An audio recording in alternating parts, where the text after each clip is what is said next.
La teoría de trabajo y energía es un claro ejemplo de cómo el análisis de fenómenos físicos cuando tenemos una cantidad que es constante resulta mucho más simple. Es a partir de esta idea que en física muchas veces se busca cantidades que permanecen constantes, y en la actualidad sabemos que estas cantidades que son constantes están asociadas a simetrías de los propios fenómenos físicos. Lo que vamos a hacer a partir de ahora de estas videoaulas es enseñarles otra cantidad que permanece constante, conocida como la cantidad de movimiento para el caso de un sistema de partículas. Incluso entre el siglo XVII y el siglo XVIII había una especie de pleito en saber si la energía cinética o la cantidad de movimiento eran las representantes de la fuerza interna, entre comillas, que tenían los objetos, es decir, de la inercia. Disfruten estas videoaulas.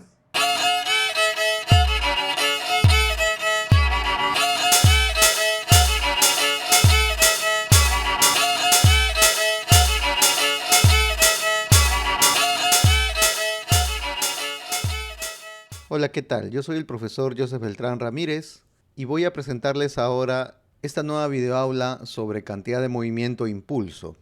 Esta va a ser nuestra primera videoaula sobre el tema y básicamente lo que vamos a hacer el día de hoy es hablar sobre los conceptos generales y algunas definiciones matemáticas acerca de estas nuevas magnitudes físicas.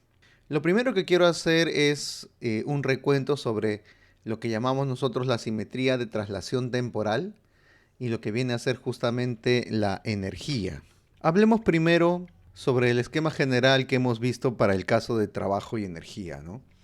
Si tenemos, por ejemplo, un objeto como este, que pasa de esta posición inicial hasta esta posición final, afectándonos por varias fuerzas, la teoría de trabajo y energía que hemos visto nos dice de que las fuerzas no conservativas, que en este caso vendrían a ser la fuerza de rozamiento cinético, la fuerza normal, esta fuerza F, serían fuerzas que van a modificar la energía mecánica de este objeto, mientras que la fuerza conservativa, que es la fuerza elástica y la fuerza de gravedad, no afectan esta energía mecánica. Esto se ve reflejado en la siguiente ecuación de balance, ¿no?, que es conocida como el teorema de la energía total y el trabajo de las fuerzas no conservativas. Es decir, la suma de trabajos de las fuerzas no conservativas más la energía mecánica total inicial me tendría que dar la energía mecánica total final. Ahora, lo importante de estas ecuaciones o de esta ecuación que ustedes pueden ver aquí es que ninguna de estas ecuaciones va a depender directamente del intervalo de tiempo o de dónde tú tomes justamente el instante de tiempo inicial. Retomando lo que habíamos indicado, el éxito de la teoría de trabajo y energía radica básicamente en encontrar una cantidad que es una constante del movimiento, en este caso que es no solamente la energía mecánica, sino la energía de manera general. Y la conservación de esta energía es una consecuencia directa de que las ecuaciones sean invariantes, se dice, de la variable de tiempo. Es decir, si usamos otro sistema de medición de tiempos, las ecuaciones no se van a modificar porque ninguna de estas ecuaciones depende básicamente de esa variable de tiempo. Además, consigue medir, en este caso, la teoría de trabajo y energía consigue medir el movimiento escalarmente mediante lo que llamamos nosotros la energía cinética, y además se consigue medir escalarmente la interacción mediante un proceso largo de los cuerpos mediante el trabajo mecánico, ¿no? No es una medida instantánea como en el caso de la fuerza newtoniana, sino que es una medida de la interacción que se da en todo un proceso, ¿no? En este caso en toda una traslación. Entonces podemos preguntarnos aquí lo siguiente: ¿qué permanecerá constante si conseguimos ecuaciones de movimiento, en este caso, que no dependan de las coordenadas de la posición? En este caso, estas ecuaciones no dependen de la coordenada de tiempo, pero ¿qué pasaría si encontramos algunas que no dependan de la coordenada de la posición? Entonces, para eso, lo que vamos a hacer es utilizar el MRV, al igual como lo hicimos en el caso de la teoría de trabajo y energía, para poder encontrar algunas ecuaciones que no dependan justamente de la variable espacial, ¿no? En este caso de las variables de coordenadas. Consideremos, por ejemplo, un bloque que se desliza haciendo un MRV mediante la aplicación de una fuerza constante, ¿no? Aquí en este esquema podemos nosotros observar justamente al bloque que tiene una aceleración hacia la derecha y que va a moverse de esta coordenada de posición inicial hasta esta coordenada de posición final en este instante de tiempo inicial y este instante de tiempo final. De todas las ecuaciones de M-Roubaix que hemos visto, hay una que no depende básicamente de las coordenadas de la posición. Y esa es justamente la ecuación de la velocidad. La velocidad es una ecuación que no depende de dónde tú coloques el cero. Entonces, lo que voy a hacer ahora para poder introducir aquí la variable de fuerza es sustituir mediante la segunda ley de Newton esta componente de aceleración horizontal que vamos a tener aquí. De la segunda ley de Newton yo tendría de que esta aceleración horizontal sería la división entre la componente horizontal de esta fuerza y la masa del objeto. Entonces podemos ver que están apareciendo estas cantidades que son análogas a la de la energía cinética, ¿no? Recordemos que la energía cinética depende de la velocidad de un objeto y depende de su masa. Aquí está apareciendo la velocidad del objeto, está apareciendo también la masa. Entonces lo que voy a hacer es pasar a multiplicar la masa y obtengo justamente aquí el producto de la masa por la velocidad final, aquí el producto de la masa por la velocidad inicial y obtengo aquí el producto de la componente horizontal de la fuerza por el intervalo de tiempo que demora este objeto en pasar de esta coordenada de posición inicial hasta esta coordenada de posición final. Esta ecuación es muy parecida a la ecuación que teníamos antes del teorema del trabajo y la energía cinética.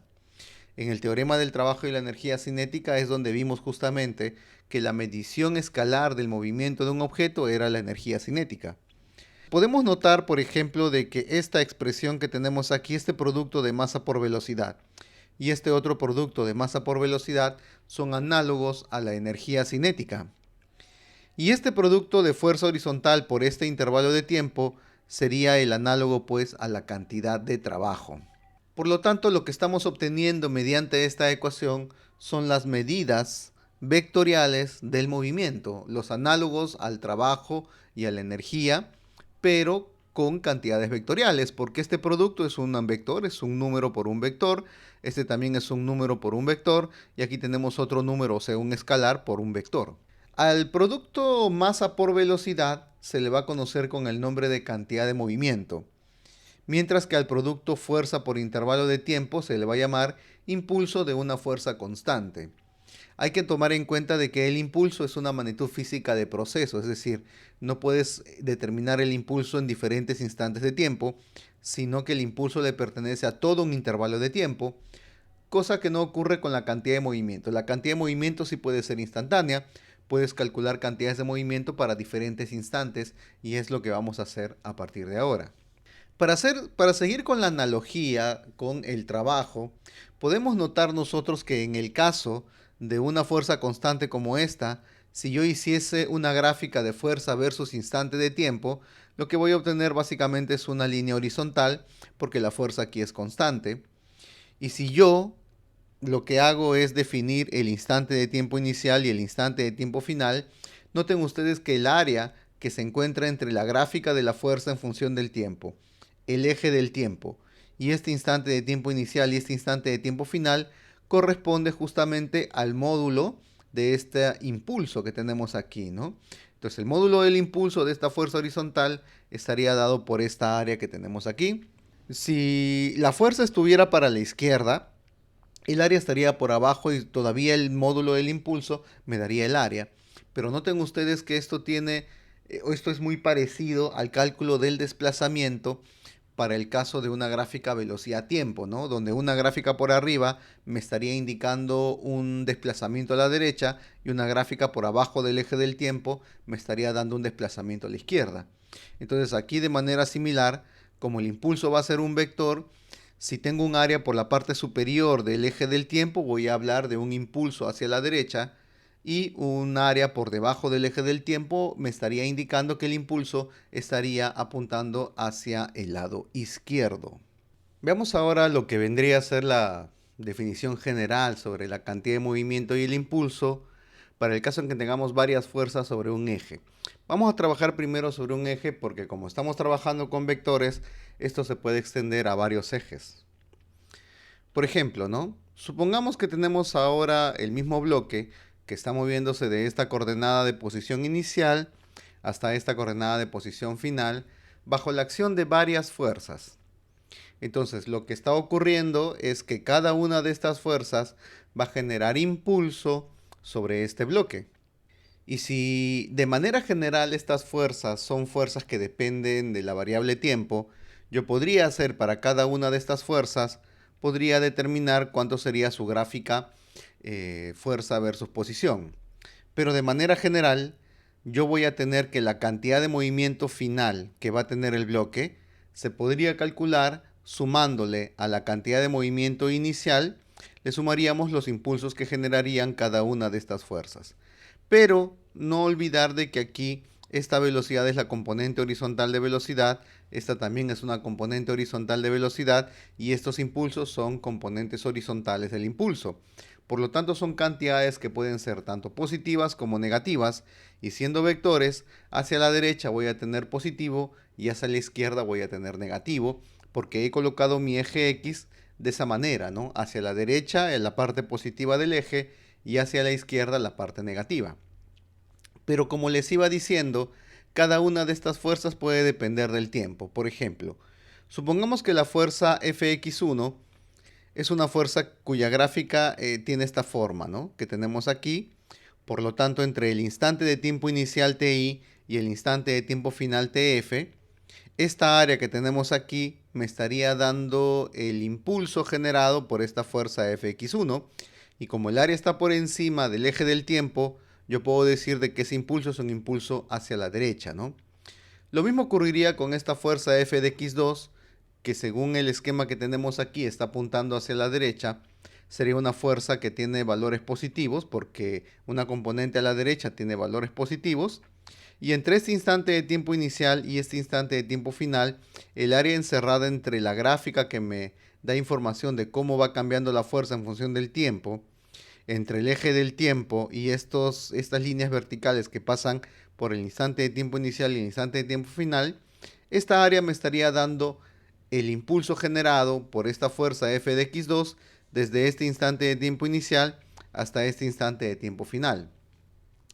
Para el caso de esta fuerza F de x3, suponiendo que en ese intervalo de tiempo siempre apunta a la izquierda, yo voy a tener que ahora la gráfica va a tener valores negativos porque los valores negativos implican justamente fuerza hacia la izquierda.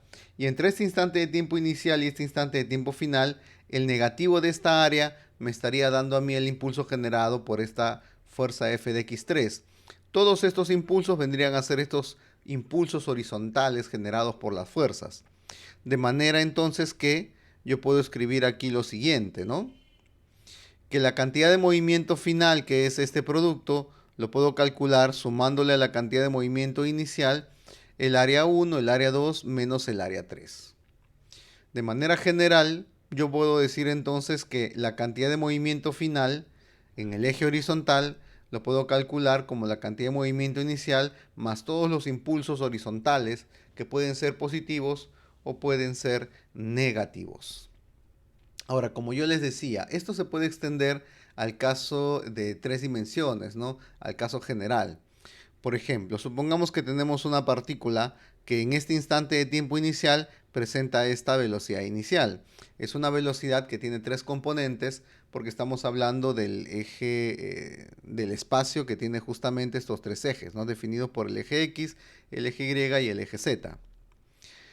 Entonces, en su traslación, esta partícula podría trasladarse hasta el instante de tiempo final a esta posición y tendría esta velocidad final. Y mientras va haciendo eso, sobre la partícula supongamos que hay todas estas fuerzas que estamos llamando F1, F2 y F3. Cada una de las fuerzas va a generar un impulso y por lo tanto, vectorialmente hablando, el vector cantidad de movimiento final, que sería el producto de la masa por esta velocidad final, va a ser igual al vector cantidad de movimiento inicial más los impulsos generados por cada una de estas fuerzas. Pero como estos son vectores que están en 3 dimensiones, yo puedo separar esta ecuación en una ecuación de 3 componentes, ¿no? La ecuación que teníamos antes para el eje X, la ecuación que teníamos antes para el eje Y y la ecuación que teníamos antes para el eje Z. Es esto lo que se hace usualmente. Resolvamos, por ejemplo, este ejercicio que vino en el examen de admisión a la Universidad Nacional de Ingeniería de Lima, Perú, el año 2014. Es el segundo examen del año 2014. Aquí, por ejemplo, dice, ¿no? Una bola de tenis de 0,06 kilogramos golpea una pared en un ángulo de 45 grados y rebota con la misma rapidez de 25 metros por segundo en un ángulo de 45 grados también. Ver figura, y aquí tenemos justamente la figura de ese rebote sobre esa pared horizontal, o sobre esa pared vertical, perdón.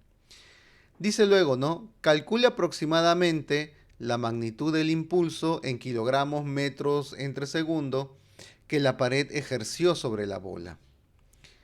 Entonces, lo que tenemos que hacer aquí es tratar de determinar cuánto es el impulso generado por esta pared sobre esta esfera en este proceso de rebote.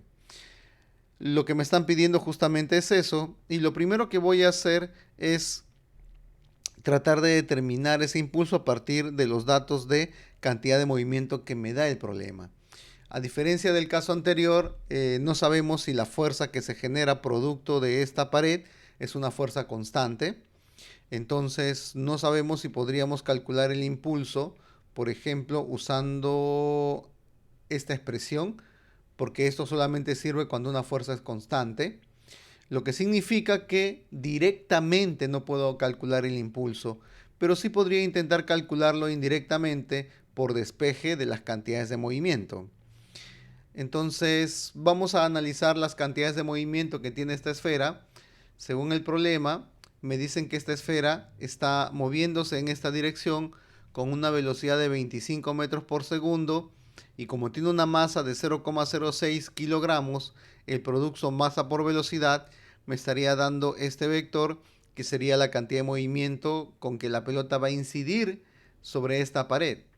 Ese producto vendría a ser básicamente 1,5 kilogramos metros entre segundo, ¿no? Sería 25 por 0,06. Vamos a verlo en la calculadora. Sería 25 por 0,06. Sería 1,5. Y sería en unidades, sería metro por segundo por la masa que es kilogramo. De manera similar, si multiplico ahora la velocidad de rebote por la masa, me daría este vector, que sería también de 1,5 kilogramos metro entre segundo. Entonces aquí, por parte de la pared, va a haber una fuerza de reacción que va a estar generando impulso sobre esta pelota, y ese impulso yo lo podría calcular como la resta de estas cantidades de movimiento, ¿no? Utilizando justamente la ecuación anterior. Solo estoy pasando a restar a la cantidad de movimiento, la cantidad de movimiento inicial, ¿no? Hay que recordar que esta operación es una operación entre vectores. Y como es una operación entre vectores, básicamente entre tres vectores, yo podría utilizar aquí la notación geométrica de vectores para poder determinar cuánto vale el impulso. Aquí, por ejemplo, tengo el vector cantidad de movimiento inicial, aquí tengo el vector cantidad de movimiento final. Este vector cantidad de movimiento final menos este vector cantidad de movimiento inicial me da el impulso. Eso básicamente vendría a ser el vector que va de aquí hasta aquí, porque al restar la cantidad de movimiento final menos la inicial es como si este vector se invirtiera, porque es el que está siendo multiplicado por el menos 1. El valor de este impulso yo lo puedo calcular fácilmente porque el ángulo entre estos dos vectores vendría a ser justamente 90 grados por la suma de estos dos 45. Y por lo tanto el módulo de este impulso sería 1,5 raíz de 2 kilogramos metro entre segundo. Es un problema bastante simple este que vino en el examen de admisión para la Universidad Nacional de Ingeniería. Veamos, por ejemplo, otro ejercicio. Aquí tenemos entonces este ejercicio que vino en el año 2008.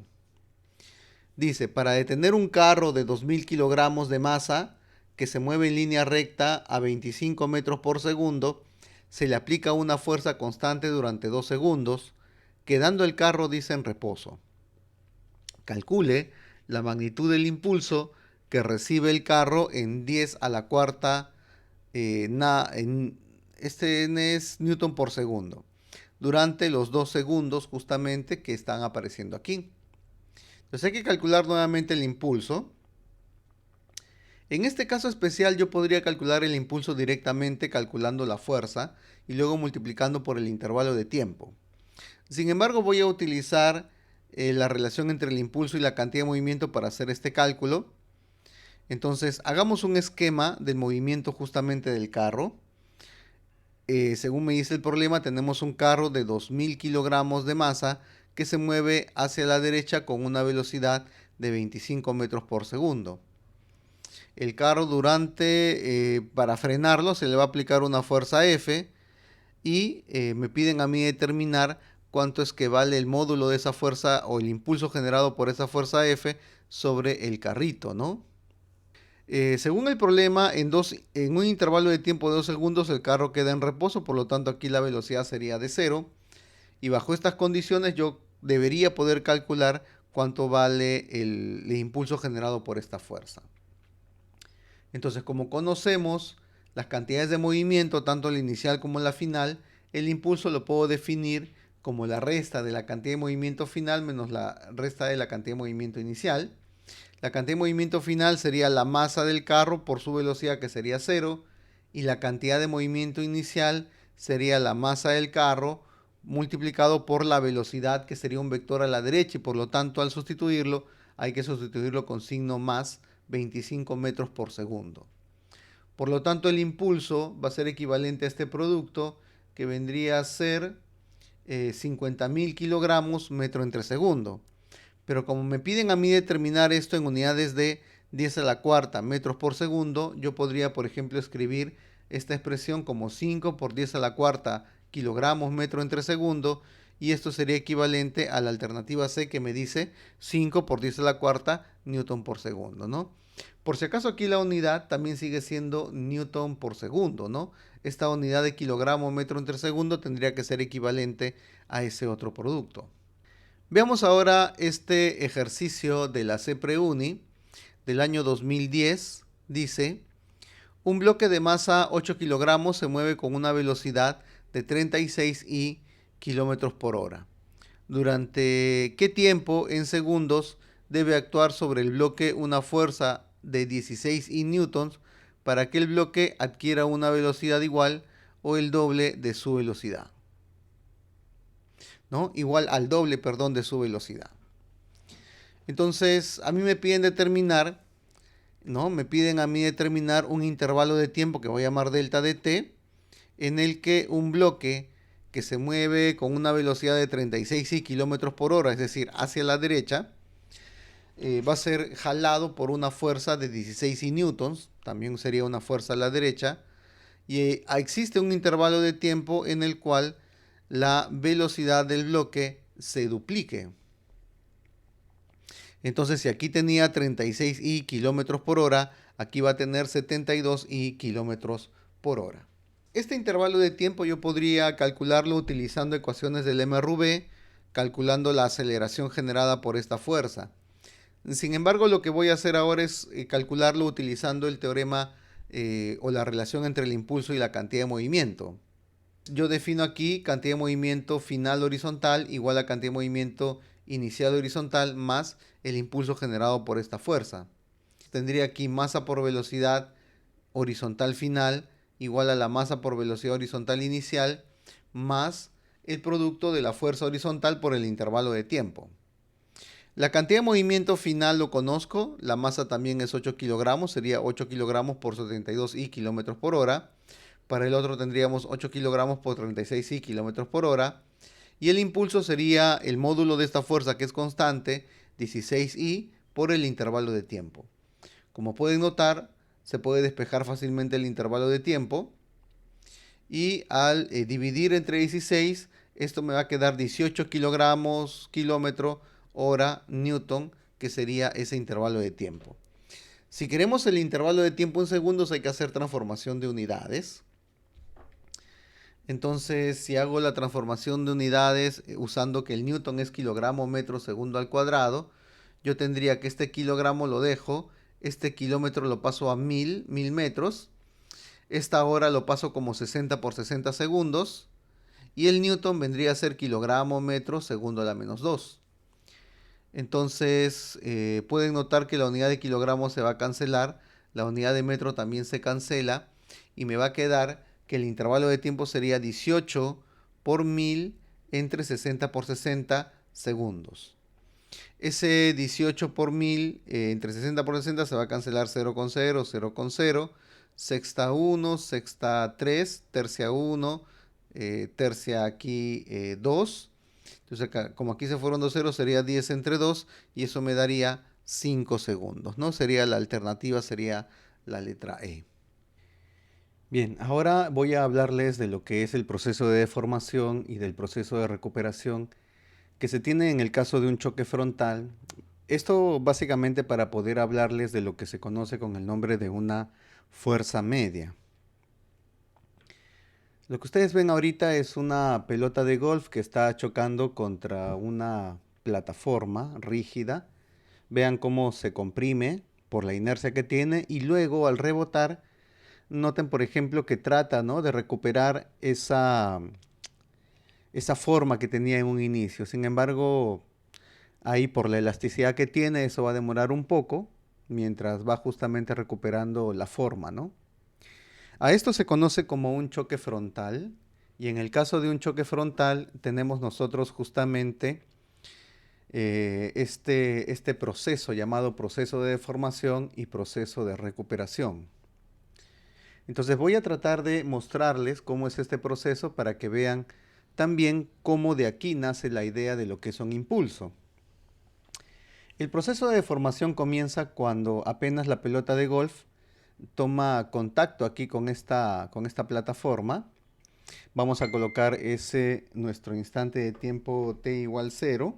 Y a partir de esta posición, cuando la pelota de golf empieza a comprimirse, ¿no? Cuando la pelota de golf empieza a comprimirse contra esa plataforma, la fuerza de reacción que aparece entre la plataforma y la pelota empieza a aumentar. ¿Ya? Entonces aquí tiene una fuerza, básicamente la de contacto vale 0, pero a partir de aquí empieza a aumentar hasta que la pelota ya no se sigue comprimiendo más. En este instante de tiempo t1, donde la pelota básicamente ya tiene una velocidad de 0 y ya no se sigue comprimiendo, la fuerza de reacción que le ejerce justamente la plataforma a la pelota tiene un valor máximo, ¿no? Es como cuando tienes un resorte y este se comprime una cantidad bastante grande. En esa posición justamente el valor, ¿no?, de la fuerza es muy grande. Y a partir de aquí, cuando empieza el proceso de recuperación, esa pelota o la fuerza de reacción empieza a reducirse hasta que se hace nuevamente 0, ¿no? Eso ocurre cuando la pelota adquiere su velocidad ya de rebote. Entonces, a estos procesos se le llama proceso de deformación y proceso de recuperación. Este proceso, como se da en el tiempo, yo podría tratar de hacer una gráfica fuerza, perdón, una gráfica fuerza versus tiempo, y lo que encontraría más o menos sería una figura como esta, ¿no? En donde podemos notar que para el caso de la fuerza que tenemos aquí, esa fuerza va aumentando hasta que en el instante t1 adquiere su valor máximo y a partir de ahí va reduciéndose hasta que se hace 0. ¿Estamos de acuerdo? Entonces, del instante t0 al instante t1 tenemos el proceso de deformación y del instante t1 al instante t2 tenemos el proceso de recuperación.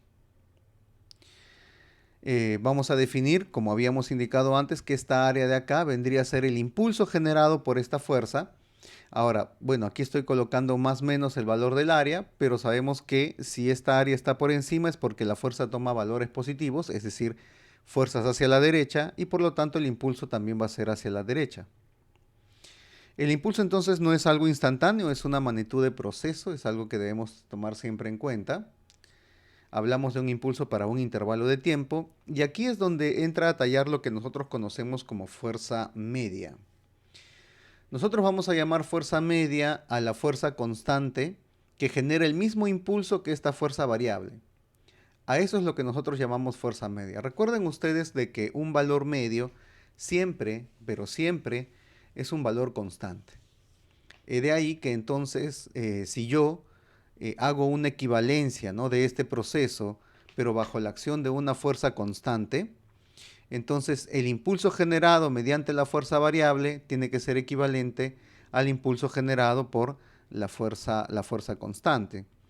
Entonces, definimos la fuerza media como aquella fuerza constante que realice el mismo impulso que una fuerza variable en el mismo intervalo de tiempo. Desde el punto de vista gráfico, si estos dos impulsos tienen que ser iguales, necesariamente la fuerza media, que debe iniciar en el instante t0 y debe finalizar en el instante t2, debe tener un área de impulso equivalente a esta área. Y por lo tanto la fuerza media más o menos debe estar a una altura menor que la fuerza máxima, ¿no? De esa manera, esta área que está aquí arriba en azul es como si se trasladase a estas áreas de los costados para completar esta área rectangular para el caso del impulso de la fuerza media que es constante. En la universidad les van a enseñar de que esto se determina a partir de una integral, pero en el caso de esta integral, eso básicamente es este producto, ¿no? La fuerza media por el intervalo de tiempo. ¿Ya?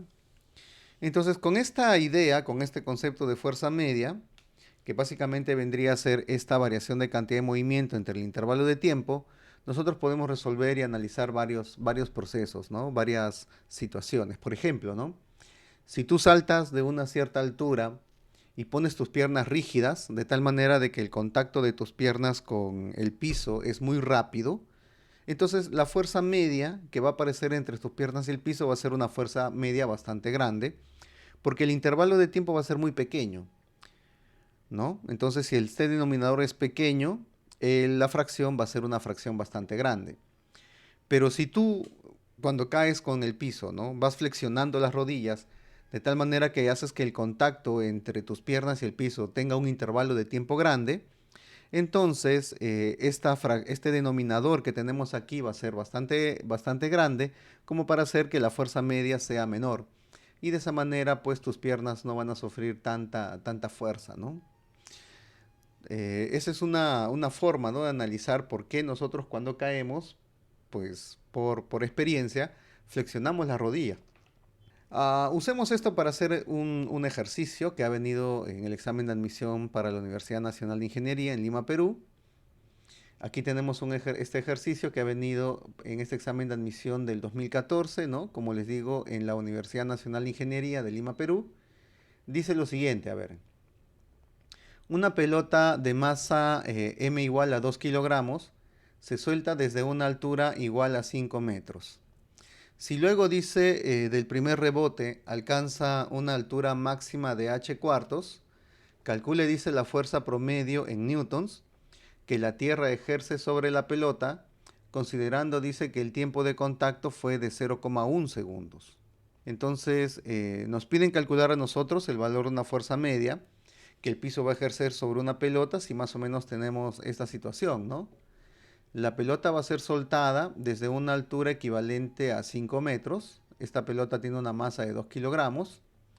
Y luego del primer rebote, ¿no? O sea, la pelota choca aquí contra el piso, rebota, y en el rebote adquiere una velocidad que le permite llegar hasta una altura máxima de h cuartos. H cuartos sería 5 cuartos y eso sería 1,25 metros. Entonces la pelota sube, pero sube hasta esta posición. En este proceso de rebote, vamos a decir entonces que tenemos una fuerza media que nos piden calcular, sabiendo que ese proceso, ¿no?, de rebote dura un intervalo de tiempo equivalente a 0,1 segundos. Entonces, usando la teoría del impulso y la cantidad de movimiento, tendríamos, por ejemplo, que el impulso generado sobre esta pelota vendría a ser la variación de la cantidad de movimiento, es decir, la cantidad de movimiento después del choque menos la cantidad de movimiento antes del choque. Esto lo conocemos, la cantidad de movimiento después del choque sería la masa de esta pelota por su velocidad u, y la cantidad de movimiento después del choque o antes del choque sería la masa de la pelota por su velocidad v, ¿no? Y esto tendría que ser igual por la equivalencia que tiene la fuerza media con la fuerza real, sería equivalente al producto de la fuerza media por el intervalo de tiempo que dura el choque. Sustituimos aquí las masas, utilizando hacia arriba positivo, hacia abajo negativo. Esta velocidad u sería más u y esta velocidad v sería menos v. La fuerza media está hacia arriba, entonces tendría aquí más el módulo de la fuerza media por el intervalo de tiempo de 0,1 segundos. Entonces, para poder determinar cuánto es que vale esta fuerza media, necesitamos determinar cuánto es que vale U y cuánto es que vale V.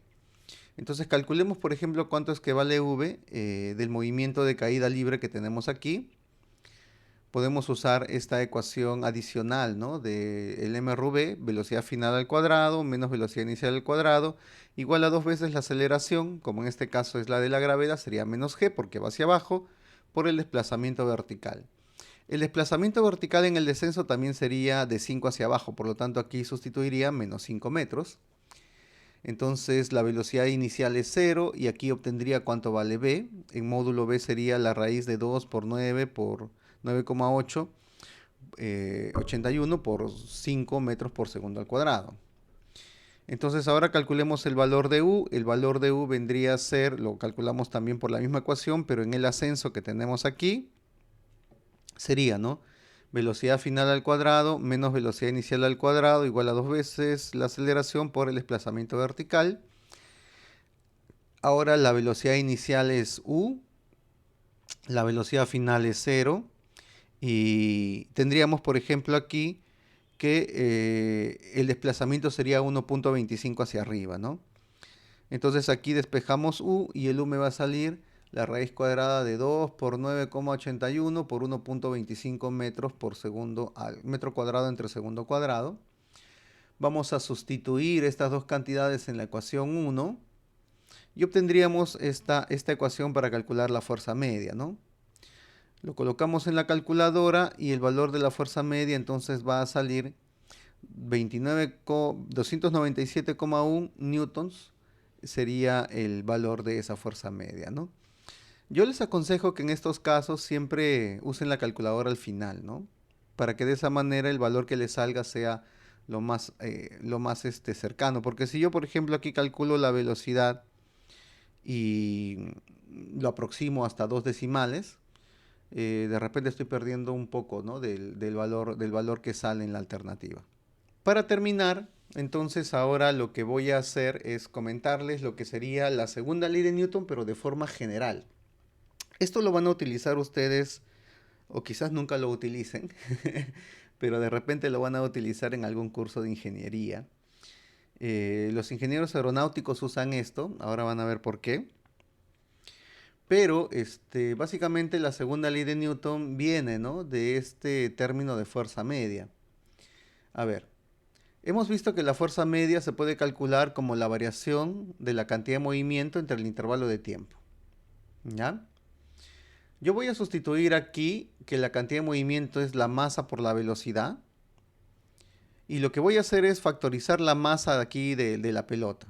Entonces, si yo factorizo la masa, porque la masa puede ser constante, la masa no cambia, factorizo la masa y entendería entonces que la fuerza media sería la variación de la velocidad entre el intervalo de tiempo. Pero esta variación de velocidad entre intervalo de tiempo no es otra cosa que la aceleración.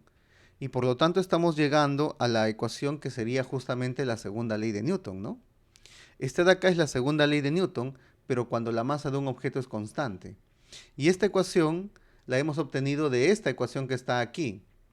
Entonces, eso significa básicamente de que la primera ecuación, fuerza media igual a variación de la cantidad de movimiento entre el intervalo de tiempo, también es la segunda ley de Newton. Pero esta ecuación que está aquí es una ecuación más general porque me permite analizar situaciones en donde la masa no sea constante. ¿Ya? Me va a permitir analizar, repito, situaciones en las que la masa no sea un valor, no tenga un valor constante. Por ejemplo, casos donde la masa no es constante, tendríamos en el caso de un cohete. Cuando un cohete despega, la masa del cohete está hecha o está básicamente conformada por la nave espacial y estos tanques que son tanques de oxígeno que tenemos aquí, ¿no? Entonces, podemos decir de que la masa en este caso de la nave al momento de despegar y en general de avanzar es una masa variable. Y por lo tanto, la segunda ley de Newton que tendríamos que usar para poder analizar su movimiento sería la segunda ley de Newton con la cantidad de movimiento. Esto se utiliza más en la universidad en algunos casos, pero en el nivel preuniversitario, pues lo coloco solamente como una anécdota o como algo curioso, ¿no? Para que ustedes vean de que existen estos sistemas, pues con masa variable, ¿no? Muy bien, con eso terminamos esta primera clase de impulso y cantidad de movimiento. Por favor, suscríbanse, avisen a sus amigos y intenten hacer los ejercicios ustedes solos. Intenten también enseñarle a sus compañeros para que de esa manera ustedes vean que sí están aprendiendo. Y por favor, suscríbanse, pasen el video a sus amigos para que de esa manera también aprendan física de una buena forma, ¿no? Cuídense, hasta luego.